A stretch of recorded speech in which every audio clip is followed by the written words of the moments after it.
Hi guys, welcome to my study channel Study Special with KCS. Today's concept is Betatron. In before class of nuclear physics, we studied about the cyclotron. The next topic after the cyclotron is Betatron. My note is this note is if you read this note, there is no any single doubt in your mind, and I am sure that if you read this note, then there is no requirement of this video lecture. If you read this note carefully and listen one time from me, if you listen once from me, there is no requirement of another time to watch this video again. Okay, then let's start our lecture. Okay, betatron, ये betatron, ये जो cyclotron, ये जो linear oscillator, ये सब क्यों है? क्योंकि हमें चार्ज पार्टिकल जो कि अल्फा एंड बीटा पार्टिकल है, इनका एसिलरेट करना है। क्यों एसिलरेट करना है भाई? इनको एसिलरेट करने से इनके पास काइनेटिक एनर्जी बढ़ जाते हैं, एंड इसको जहाँ पर हम टारगेट होना करना है वहाँ वो टारगेट होकर न्यूक्लियर रिएक्शन को कंप्लीट करवा देते हैं। इसलिए हमें एक्सेलरेटर की ज़रूरत है after cyclotron. Due to some limitation of cyclotron there is new event of betatron. To introduce nuclear reaction, it is required of charged, means high energy charged particle, that means alpha beta. Alpha beta हमें पता है charge particle, हमें इस alpha and beta particle को high energy में convert करना चाहते हैं। इसके लिए हमें एक्सेलरेटर, न्यूक्लियर एक्सेलरेटर चाहिए होता है। Charge particle becomes high kinetic charge particle by the help of some device called accelerator. हम इससे पहले क्लास में ही भी समझ गए थे कि एक्सेलरेटर क्या है। मैं फिर से भी आपको याद दे रहा हूँ कि एक्सेलरेटर क्या है। एक्सेलरेटर मीन्स जो चार्ज पार्टिकल को एक्सेलरेट करता है। एक्सेलरेट करने से क्या होता है? उनका जो काइनेटिक एनर्जी बढ़ता जाता है। वो काइनेटिक एनर्जी बनने से क्या होता है? वो काइनेटिक एनर्जी बनने से हमें न्यूक्लियर रिएक्शन को कंप्लीट करना इजी हो जाता है, न्यूक्लियर रिएक्शन को स्टडी करना इजी हो जाता है। देखो, in which the charge particle attain a high acceleration motion to get high kinetic energy. Accelerator क्या होता है? एक्सेलरेटर वो है जहाँ पर कि charge particle high acceleration motion में गति करके हाई काइनेटिक एनर्जी अचीव कर लेते हैं, जो कि बीटाट्रॉन एक एक्सेलरेटर में से एक है। साइक्लोट्रॉन में हमें पढ़े थे, साइक्लोट्रॉन में क्या काम था हमारा? हम electric field and magnetic field देकर उसको, ये जो चार्ज पार्टिकल को सर्कुलर पाथ में घुमा करके उसका काइनेटिक एनर्जी बढ़ाते थे। बट वहाँ पर एक लिमिटेशन था, वहाँ पर इलेक्ट्रॉन को नहीं घुमा जा सकता, क्योंकि इलेक्ट्रॉन का मास जो है बहुत लेस है।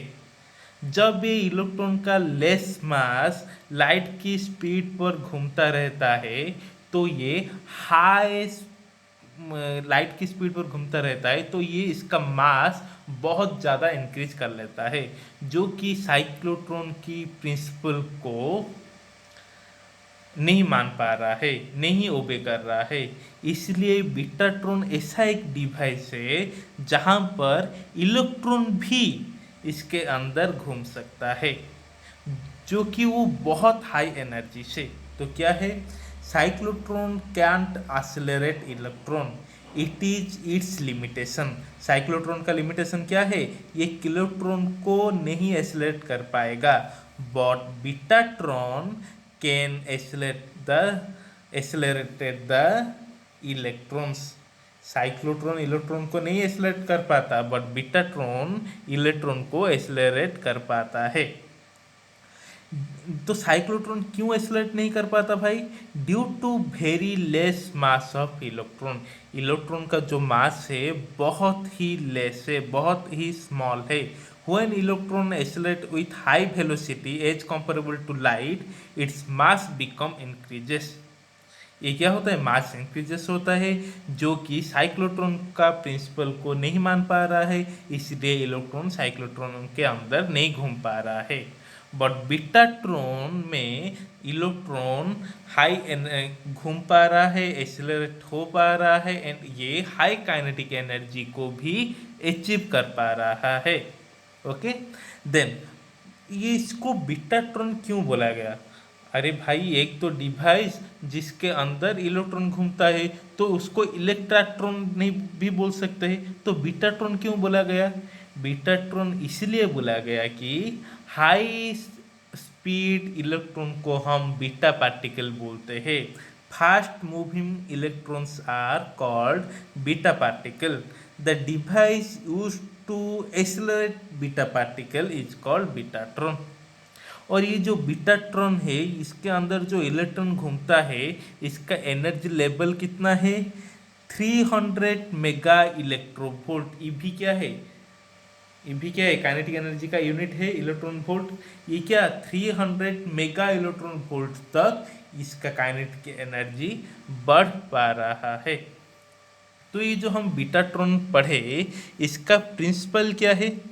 देखिए, to accelerate charge particle, first thing is pass the charge particle through the electric field. हमें पहले से ही पढ़ चुके हैं, एक चार्ज पार्टिकल को एक्सेलरेट करना, दैट मीन्स इसका जो वेलोसिटी है, उसका वेलोसिटी को फर्दर बहुत ज़्यादा इंक्रीज करने के लिए हमें क्या चाहिए? हमें इसको इलेक्ट्रिक फील्ड देना चाहिए। इलेक्ट्रिक फील्ड देने से ये क्या होता? यह मान लो कि ये क्या ये इलेक्ट्रॉन क्या है? नेगेटिव चार्ज है।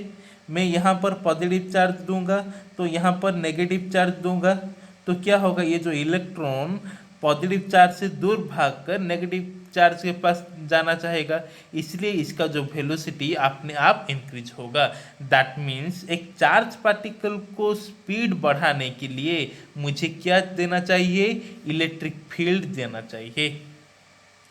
और मुझे एक चार्ज पार्टिकल को सर्कुलर पाथ में लाने के लिए मुझे मुझे क्या देना चाहिए? एक मैग्नेटिक फील्ड देना चाहिए। क्या देना चाहिए?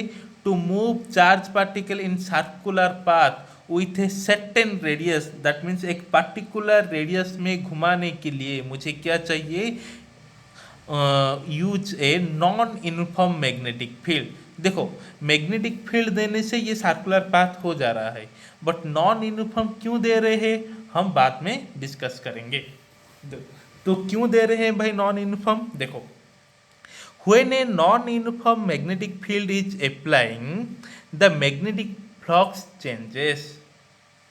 हाँ कि नहीं? मैं नॉन यूनिफॉर्म मैग्नेटिक फील्ड का मतलब क्या है? तो एक पार्टिकुलर मैग्नेटिक फील्ड में नहीं दूंगा, बार बार टाइम के रिक्वायरमेंट के अनुसार मैं मैग्नेटिक फील्ड को चेंज करता रहूँगा। तो मैग्नेटिक फील्ड को बार बार चेंज करने से क्या होगा? मैग्नेटिक फ्लक्स भी चेंज होगा। हम पढ़े हैं फैराडेस लॉस में, जब मैग्नेटिक फ्लक्स चेंज होगा तो ईएमएफ इंड्यूस होगा, E इक्वल टू -d∅dt। तो क्या फ्लक्स जब चेंज होने लगेगा तो ईएमएफ उसकी कॉइल में इंड्यूस होगा, तो ईएमएफ जनरेट होगा। तो ये ईएमएफ का काम क्या है? ये जो ईएमएफ का काम है कि जो सर्कुलर पाथ में हुआ वो जो चार्ज इलेक्ट्रॉन को चार्ज पार्टिकल को ये हाई काइनेटिक एनर्जी में घूमने के लिए मदद करेगा। When a non-uniform magnetic field applying the magnetic flux changes, magnetic flux क्या हो रहा है? चेंज हो रहा है। According to Faraday's law, when the magnetic flux changes, जब मैग्नेटिक फ्लक्स चेंज हो रहा है, बार बार चेंज हो रहा है, तो क्या इंड्यूस होगा? ईएमएफ इंड्यूस होगा।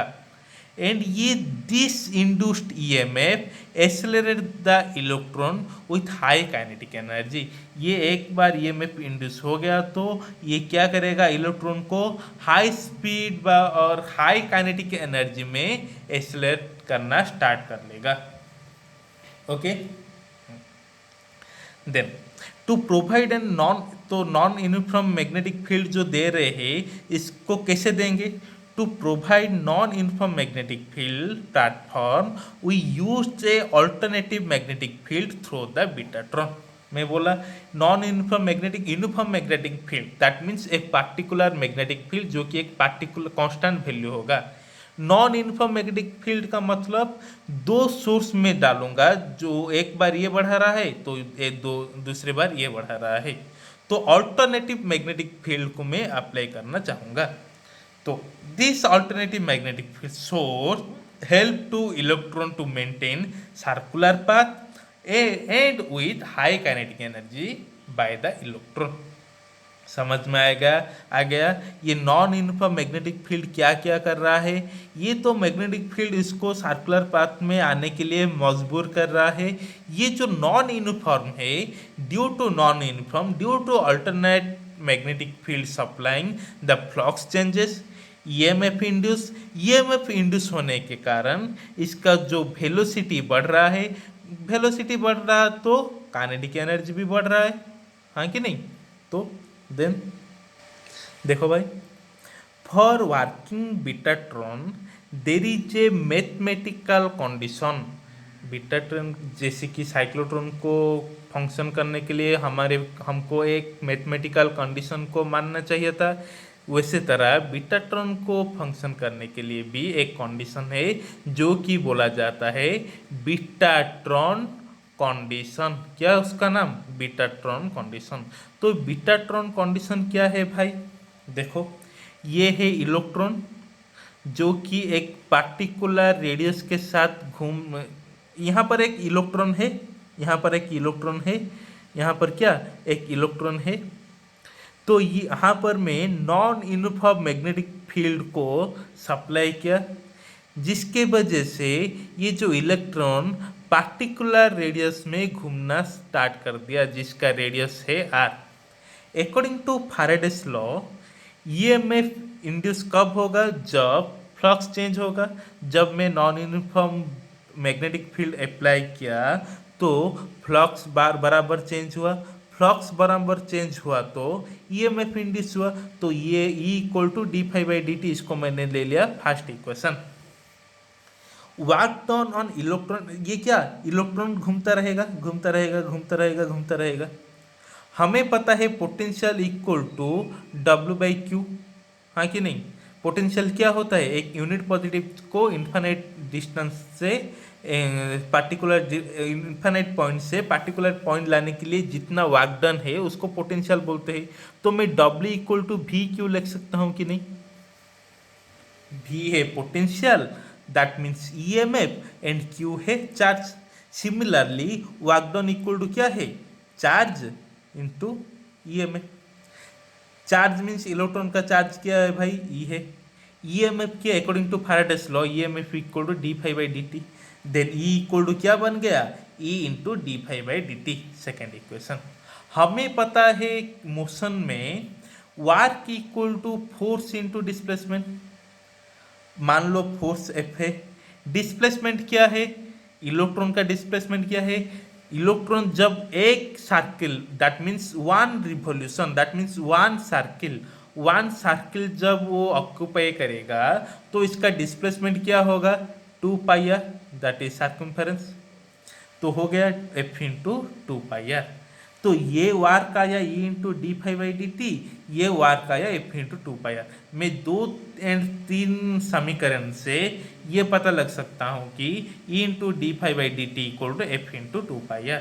देन F को मुझे लाना चाहिए, तो क्या होगा, ये 2πr यहाँ आकर डिवाइड हो जाएगा, then F equal to E/2πr into d∅dt। मैंने इसको 4 नंबर का इक्वेशन ले लिया। अब मुझे देखो, अब मैं क्या बोलने जा रहा हूँ, ये जो इलेक्ट्रॉन मूव कर रहा है, ये जो इलेक्ट्रॉन सर्कुलर पाथ में मूव कर रहा है, कैसे मूव कर रहा है? जब मैंने यहाँ पर एक यूनिफॉर्म मैग्नेटिक फील्ड को अप्लाई किया, तब जाकर ये इलेक्ट्रॉन एक पर्टिकुलर स्पीड v में मूव होना स्टार्ट किया। ये v पोटेंशियल है, कौन सा v? ये v अलग है, ये है वेलोसिटी। मान लो कि मैंने जब एक इलेक्ट्रॉन को नॉन यूनिफॉर्म मैग्नेटिक फील्ड में अंदर ढकेल दिया, तो ये v स्पीड में घूमना लगा। तो इसका मैग्नेटिक फोर्स क्या हो जाएगा भाई? Q v b. Magnetic force क्या है? Q v b. क्यू है चार्ज ऑफ इलेक्ट्रॉन, वी है वेलोसिटी, बी है uniform non uniform magnetic field. तो क्यू के जगह पर ई आ गया, वी को भी रखा, बी को भी रखा। ये जो मैग्नेटिक फोर्स है, ये क्या कर रहा है? ये इलेक्ट्रॉन को सर्कुलर पाथ में मूव करने के लिए मजबूर कर रहा है। और सर्कुलर पाथ में मूव करने के लिए कौन सा फोर्स चाहिए भाई? Centripetal force. And centripetal force का फॉर्मूला क्या है? M v square by r, mass into velocity का स्क्वायर बाई रेडियस। तो यहाँ पर हमें पता चलेगा कि वी भी कट गया, तो एम वी इक्वल टू क्या हो जाएगा? बी ई इंटू आर हो गया। हमें पता है एम वी इक्वल टू क्या है? Linear momentum. Then b equal to b e r. And according to Newton's second law, if change in momentum, rate of change of momentum is force, then F equal to dp by dt, then F equal to d by dt of BER। E क्या है? Charge of electron. R क्या है? Radius of circular path. Then E constant हो गया, R constant हो गया, B तो constant है ही नहीं। Then ER dB by dt। Then F क्या आ गया? ER dB by dt। यहाँ पर हम लाए थे F equal to E by 2 pi R d phi by dt।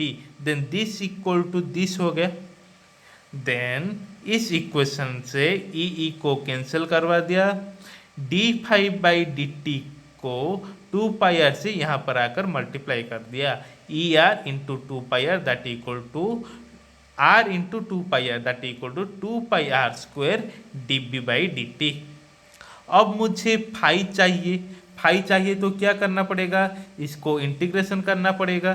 तो इंटीग्रेशन करते हैं। इंटीग्रेशन में क्या होगा हम देखेंगे। देखो भाई इंटीग्रेशन से क्या हो रहा है? D phi by d t का integration that equal to 2 pi r square integration of d B by d t. Phi का विथ रेस्पेक्ट टू टी में इंटीग्रेशन फाई हो जाएगा। Phi equal to 2 pi r square B. इसको हम बोलते betatron condition. In 2 mark and 3 mark he can ask what is the Betatron condition। Then हम पढ़ेंगे ये जो बीटाट्रॉन बन रहा है भाई, इसका कंस्ट्रक्शन क्या है, इसका कंस्ट्रक्शन क्या है। चलो देखते। बीटाट्रॉन का मेन पार्ट है दैट इज द, हमारा जैसे मेन कंपोनेंट हमारा क्या है? ब्रेन है। लिविंग ह्यूमन का, लिविंग एनिमल का ब्रेन है बहुत बहुत बहुत इम्पोर्टेंट कंपोनेंट। सिमिलरली बीटाट्रॉन का बहुत इम्पोर्टेंट कंपोनेंट है ये वाला पार्ट। ये वाला पार्ट क्या है भाई? Donut shaped chamber. क्या? Donut, donut, donut. ओके, ये जो डोनट शेप चैम्बर ये हो गया डोनट शेप चैम्बर। ये जो ये वाला हो गया क्या? Donut shape chamber. Small betatron के केस में हम डोनट शेप चैम्बर को ग्लास में बना हुआ लेते हैं। In small betatron donut shape chamber made up of glass, large betatron made up of ceramics. Okay, then ये तो बीटाट्रॉन हो गया। बीटाट्रॉन है कि जो कि बीटाट्रॉन का जो मेजर पार्ट है वो है डोनट शेप चैम्बर। हमें यहाँ पर चार्ज पार्टिकल को एक्सेलरेट करना है, तो चार्ज पार्टिकुलर को एसिकुलेट करने के लिए हमें क्या चाहिए भाई? आयन सोर्स की जरूरत है, जो कि बहुत इंपॉर्टेंट कंपोनेंट है एक्सीलरेटर का। तो आयन सोर्स का काम क्या है? It produces ion beam to whom we have to accelerate. जैसे साइक्लोट्रॉन में हम चार्ज पार्टिकल को घुमाते हैं, वैसे बीटाट्रॉन में भी हम चार्ज पार्टिकल को घुमाएंगे। तो ये जो जो चार्ज पार्टिकल घुमाएंगे वो कहाँ से आएगा? वो आयन सोर्स से ही आएगा कि नहीं? आयन सोर्स से ही आएगा। देन तीसरा पार्ट, इंजेक्टर यूनिट। ये जो है हमारा क्या है? Injector unit. ये क्या है? इस इंजेक्टर यूनिट से इलेक्ट्रॉन क्या होता है? ये जो डोनट शेप चैम्बर्स के अंदर घुस पा रहा है। ये इंजेक्टर यूनिट क्या कर रहा है? It help to enter electron inside the betatron. Betatron के अंदर जा रहा है, किसके द्वारा? Through donut chamber, donut shaped chamber के देकर, डोनट शेप चैम्बर देकर इलेक्ट्रॉन इंजेक्टर यूनिट के जरिए बीटाट्रॉन के अंदर घुस रहा है। चौथा कंपोनेंट, टंगस्टन फिलामेंट। क्या है भाई tungsten filament? Tungsten filament is most important component of injector unit. ये जो इंजेक्टर यूनिट है इसका बहुत महत्वपूर्ण कंपोनेंट क्या है? Tungsten filament. ये जो टंगस्टन फिलामेंट है ये क्या है? बेरियम ऑक्साइड से कोटेड है। क्यों भाई? उसको डर लग रहा है क्या? उसको जैकेट पहना रहे हो? ऐसे ही समझ लो। टंगस्टन फिलामेंट को बेरियम ऑक्साइड की जैकेट से कवर कर दिया जा रहा है। क्यों? देखो, barium oxide help to decrease the work function of tungsten. ये जो टंगस्टन है, टंगस्टन के चारों तरफ बेरियम ऑक्साइड का लेयर देने से वो क्या हो रहा है? ये जो टंगस्टन का वर्क फंक्शन घट जा रहा है। तो क्या होगा? Though when we heated the tungsten filament, it produced electron beam through thermoionic process. Thermionic process क्या है? हीट देने से आयन प्रोड्यूस होगा, वो है थर्मोआयोनिक प्रोसेस। वैसे ही टंगस्टन फिलामेंट को हम जब हीट देंगे तो वो क्या? आयन का बीम प्रोड्यूस करेगा। उस प्रोसेस को इलेक्ट्रॉन का बीम और आयन का बीम प्रोड्यूस करेगा। उस प्रोसेस को बोलते हैं ionic, thermionic process. And this electron entered inside the donut shape chamber. ये जो फिलामेंट, टंगस्टन फिलामेंट को हीट देने से इलेक्ट्रॉन का बीम प्रोड्यूस हुआ, वो ये डोनट शेप के से बीटाट्रॉन के अंदर घुसने लगा। Inside the donut shape chamber we have to maintain vacuum. ये जो डोनट शेप चैम्बर है इसके अंदर हम वैक्यूम मेंटेन करना चाहिए। यहाँ पर एयर नहीं होना चाहिए। तो ये एयर ना होने के लिए इंजेक्टर यूनिट के ऑपोजिट में वैक्यूम पंप लगाना चाहिए। Okay, then by maintaining vacuum, vacuum chamber से क्या हो गया? वैक्यूम मेंटेन हो गया। क्यों वैक्यूम मेंटेन किया गया? क्योंकि एयर रेजिस्टेंस ना हो। एयर रेजिस्टेंस नहीं होगा तो क्या नहीं होगा? फ्रिक्शन नहीं होगा। फ्रिक्शन नहीं होगा तो इलेक्ट्रॉन का स्पीड बढ़ता ही जाएगा, वो घटेगा नहीं। तो वो जो बीटाट्रॉन है स्मूथली काम करना शुरू करेगा। आ गया क्यों वैक्यूम पंप यूज होता रहा है। Then finally the entire setup of donut shape chamber placed between two pole pieces electromagnet. मैंने जो यहाँ पर लास्ट में डायग्राम किया है, ये जो two pole pieces of electromagnet, ये भाई क्यों जरूरत है? चलो देखते हैं। इलेक्ट्रोमैग्नेट का मतलब क्या है?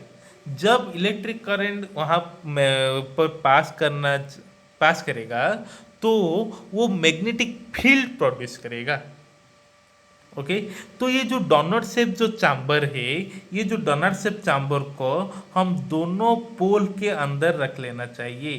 कौन सा दोनों पोल के अंदर? इलेक्ट्रोमैग्नेटिक मैग्नेट की दोनों पोल के अंदर रख लेना चाहिए।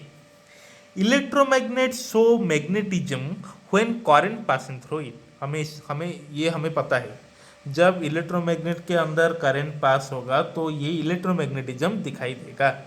सो व्हेन वी, हाँ दिखाई देगा। तो जो करंट जो पास करेंगे वो कौन सा करंट होना चाहिए? एसी करंट होना चाहिए, अल्टरनेटिंग करंट होना चाहिए। क्यों भाई अल्टरनेट करंट? अल्टरनेट करंट क्या दे रहा है? कांस्टेंट करंट नहीं दे रहा है, वो क्या दे रहा है? अनस्टेबल करंट दे रहा है। तो करंट बार बार चेंज होगा, करंट बार बार चेंज होगा तो मैग्नेटिक फील्ड भी बार बार चेंज होगा, एंड मैग्नेटिक फील्ड भी बार बार चेंज होगा तो हमें क्या मिल जाएगा? नॉन यूनिफॉर्म मैग्नेटिक फील्ड मिल जाएगा। हमें तो यही चाहिए था, नॉन यूनिफॉर्म मैग्नेटिक फील्ड ही चाहिए था। क्यों चाहिए था? ये जो नॉन यूनिफॉर्म मैग्नेटिक फील्ड है इलेक्ट्रॉन को सर्कुलर पाथ में मूव कर रहा है, ईएमएफ को इंड्यूस कर रहा है, ईएमएफ इंड्यूस होने से ये high speed high kinetic energy में घूमता रहता है। ओके, तो so we have to connect electromagnet with AC supply. Due to AC we can get alternating non uniform magnetic field. समझ में आया एसी से कैसे नॉन एसी ये आया? नहीं आया तो थोड़ा 20 और 30 सेकंड का वीडियो रिवाइज कर दो, और नहीं तो मैं अगेन बोल रहा हूँ। देखो, एसी सप्लाई होगा, एसी सप्लाई का मतलब क्या है? Unstable current. अनस्टेबल मतलब क्या है? करंट बढ़ता रहेगा घटता रहेगा, बढ़ता रहेगा घटता रहेगा। तो करंट जब बढ़ता घटता रहेगा, इंक्रीज डिक्रीजिंग होता रहेगा, तो मैग्नेटिक फील्ड भी इंक्रीजिंग डिक्रीजिंग होता रहेगा। तो नॉन यूनिफॉर्म मैग्नेटिक फील्ड मिल गया कि नहीं? मिल गया। Then and this non-uniform magnetic field help to move electron in circular path with constant radiation। क्या होता है? इलेक्ट्रॉन को, ये हो गया उसका कोर, इलेक्ट्रॉन को क्या करेगा?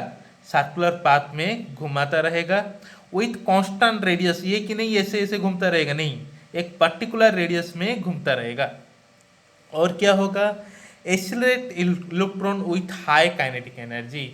इलेक्ट्रॉन को काइनेटिक एनर्जी, इलेक्ट्रॉन का काइनेटिक एनर्जी को भी इंक्रीज करता जाएगा। क्यों? क्योंकि flux change, magnetic field change हुआ तो मैग्नेटिक फ्लक्स चेंज हुआ तो ईएमएफ इंड्यूस हो गया। ओके, लास्ट पार्ट है टारगेट। कहाँ है भाई टारगेट? थोड़ा मुझे पिक्चर लाने दो। ये हो गया हमारा टारगेट। हमें ये इलेक्ट्रॉन जो घूम रहा है, ये जो डॉटेड लाइन में इलेक्ट्रॉन घूम रहा है, इस इलेक्ट्रॉन जब हाई काइनेटिक एनर्जी को अचीव कर लेगा, जब इलेक्ट्रॉन के अंदर हाई काइनेटिक एनर्जी का स्टोर हो जाएगा, तब हमें इस इलेक्ट्रॉन को टारगेट के ऊपर कोलाइड करना चाहिए, टारगेट के ऊपर स्ट्राइक करना चाहिए। तो टारगेट के ऊपर स्ट्राइक करने से हमें क्या होगा? न्यूक्लियर रिएक्शन हो जाएगा। न्यूक्लियर रिएक्शन से हमें डिफरेंट डिफरेंट प्रोडक्ट मिलेगा, जैसे X ray, gamma ray, different type of ray का हमें प्रोडक्ट मिलेगा। तो देखिए क्या है नोट में, target where electron high kinetic energy, when electron attain high kinetic energy by accelerating, then we have to strike electron beam on target। जब electron घूमते घूमते एक्सेलरेट करते करते करते जब हाई काइनेटिक एनर्जी का काबिल बन जाएगा, तब हमें ये हाई काइनेटिक एनर्जी और इलेक्ट्रॉन बीम को टारगेट के ऊपर स्ट्राइक करना है, जिसके वजह से हमें एक्सरे, गामा रे, डिफरेंट रे मिल जाएगा, एंड हमें इसको फर्दर रिसर्च वर्क में यूज कर पाएंगे। अब देखेंगे बीटाट्रॉन का वर्किंग क्या है, बड़े ध्यान से सुनो। ओके, ये है एक ग्राफ, किसके अंदर?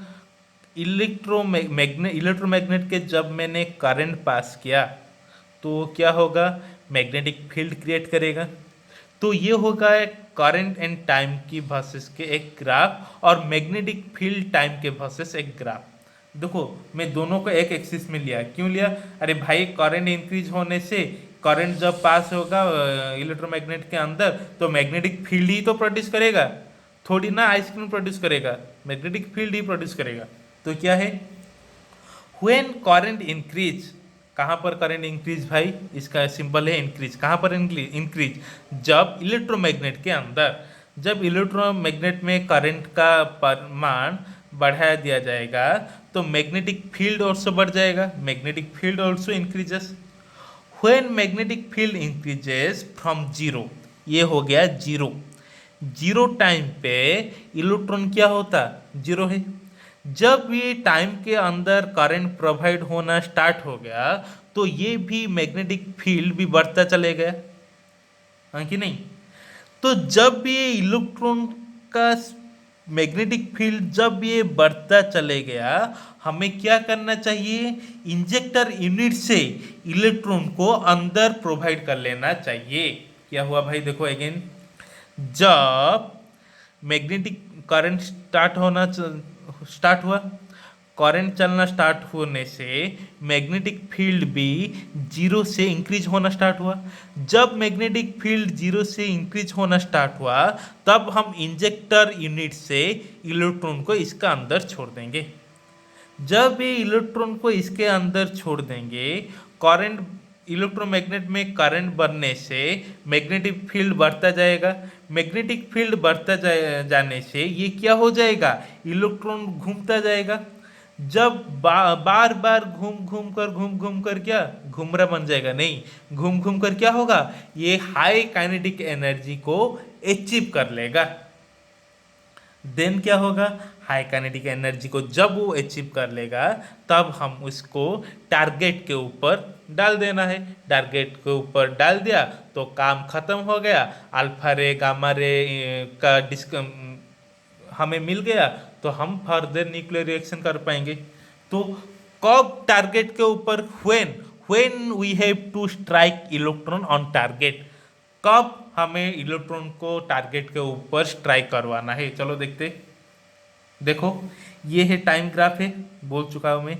जब मैं करंट मूव करना स्टार्ट करूंगा मैग्नेटिक फील्ड बढ़ता जाएगा। जब मैग्नेटिक फील्ड बढ़ता जाएगा तब क्या होगा, इंजेक्टर यूनिट से इलेक्ट्रॉन को डोनट शेप चैम्बर के अंदर इलेक्ट्रॉन को घुसाना है, इंजेक्ट करना है इलेक्ट्रॉन को। जब ये बढ़ता जाएगा एक पॉइंट में यह क्या होगा, ये जो मैग्नेटिक फील्ड है मैक्सिमम हो जाएगा। जब ये मैक्सिमम हो जाएगा तब हमें इलेक्ट्रॉन को टारगेट के ऊपर स्ट्राइक कर लेना है। सर इलेक्ट्रॉन करंट तो बढ़ते जाने से ये क्या होगा, फील्ड बढ़ते जाएगा। तो हम यहाँ पर जब आएंगे दैट मीन्स T/2 टाइम पर हम इजेक्ट नहीं कर सकते क्या। अरे भाई, करंट जब हम प्रोवाइड करते जाएंगे तो यही पॉइंट में इसका मैग्नेटिक फील्ड मैक्सिमम हो जाएगा। बट कुछ समय बाद ये क्या होगा, मैग्नेटिक फील्ड डिक्रीज होता जाएगा। हम मान लो कि मैंने इलेक्ट्रॉन को टारगेट के ऊपर स्ट्राइक नहीं किया, कौन सा वक्त पर, T/4। मान लो ये T है तो ये T/2 है, ये T/4 हुआ। मुझे पता है कि T/4 के वक्त मैग्नेटिक फील्ड मैक्सिमम होता है। मैंने क्या किया, ये T/4 के टाइम के वक्त वो इलेक्ट्रॉन को टारगेट के ऊपर स्ट्राइक नहीं किया। तो टारगेट पर स्ट्राइक नहीं करने से मैग्नेटिक फील्ड क्या होगा, घटता जाएगा। मैग्नेटिक फील्ड जब घटता जाएगा तो एसिलेटर जो इलेक्ट्रॉन जो घूमता है, जो एसिलेट हो रहा है वो भी डी एसिलेट होना स्टार्ट कर लेगा। उसका भी क्या जो एसिलरेशन है वो घटना स्टार्ट हो जाएगा। मैग्नेटिक फील्ड घट गया तो एसिलरेशन भी घटेगा ही। तो एसिलरेशन घटने से क्या होगा, इसका एनर्जी भी घटना शुरू होगा। तो हमें T/4 में जब ये हाई मैग्नेटिक फील्ड को अटेन कर रहा है तब ही टारगेट के ऊपर स्ट्राइक कर लेना चाहिए। आ गया समझ। देन देखो नोट में जाते, by attain maximum magnetic field electron moving circular path in dotted line. जब मैग्नेटिक फील्ड बढ़ता जाएगा तो ये क्या सर्कुलर पाथ में घूमना शुरू होगा। At T/4 it attain maximum magnetic field. Electron नहीं, ये जो डिवाइस है, जो बीटाट्रॉन है, T/4 के वक्त क्या होगा, मैक्सिमम मैग्नेटिक फील्ड को अटेन करेगा। At this time electron accelerates with 1000 of revolution. देखो करंट नहीं था तो मैग्नेटिक फील्ड जीरो था, जब करंट शुरू हुआ तो मैग्नेटिक फील्ड स्टार्ट हुआ, मैग्नेटिक फील्ड स्टार्ट हुआ तो ये एक्सेलरेट करना स्टार्ट कर लिया। एक्सेलरेट एक दो तीन चार पाँच, जब तक वो एक चक को एक स्ट्रिंग से बांध लो तब उसको घुमाओ, तो तुम्हारा जब तक वो घूमते रहेगा वो उसका स्पीड भी अचानक बढ़ते जाएगा। तो ये इलेक्ट्रॉन इसका अंदर घूम रहा है, तो जब तक ये घूमता रहेगा तो इसका एक्सेलरेशन भी बढ़ता जाएगा। एक्सेलरेशन बढ़ने से क्या होगा, एनर्जी भी बढ़ता जाएगा। Okay then at T/4 it attains maximum magnetic field. At this time electron accelerate with thousands of revolution and it have high kinetic energy. Okay, so at T/4 the magnetic field maximum, the electron beam have escaped from orbit and strike on target. इसलिए जब तक वो high magnetic field को attain कर लेगा तब ही उस electron beam को टारगेट के ऊपर स्ट्राइक कर लेना चाहिए। हम T/4 में स्ट्राइक नहीं किए तो ये मैग्नेटिक फील्ड भी घट जाएगा। मैग्नेटिक फील्ड घटने शुरू होगा तो क्या, एक्सीलरेशन भी घटेगा।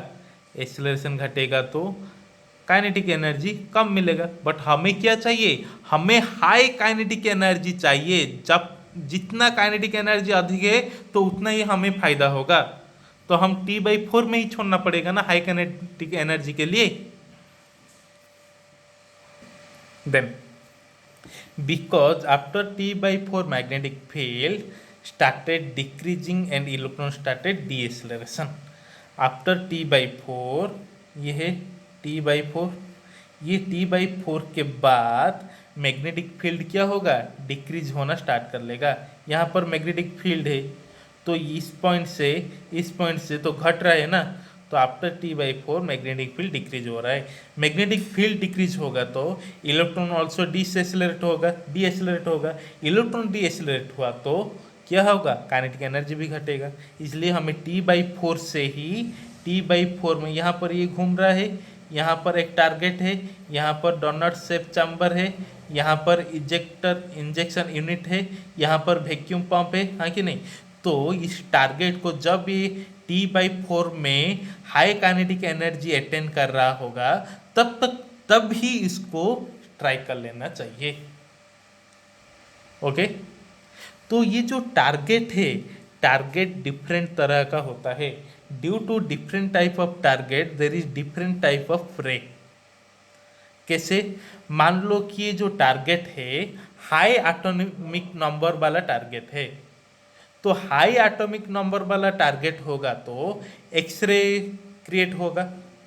इफ ये टारगेट लो एटॉमिक नंबर वाला टारगेट होगा तो गामा रे यूज हो, गामा रे का क्रिएट होगा। तो एक्सरे जब क्रिएट होगा तब हम उसको क्या करेंगे, एक्सरे थेरापी में यूज करेंगे। गामा रे क्रिएट होने पर बायोलॉजिकल रिसर्च में यूज करेंगे। तो हमें ये जो टारगेट है, ये टारगेट डिसाइड कर रहा है कि क्रिएट कौन होगा, एक्सरे होगा और गामा रे होगा। ये हो गया आपका the end of betatron. Priya ji, आपका मैसेज था कि हम आपके बीटाट्रॉन के क्लास के लिए तैयारी करेंगे। तो ये हो गया आपका class and thank you so much. Please share and subscribe my channel.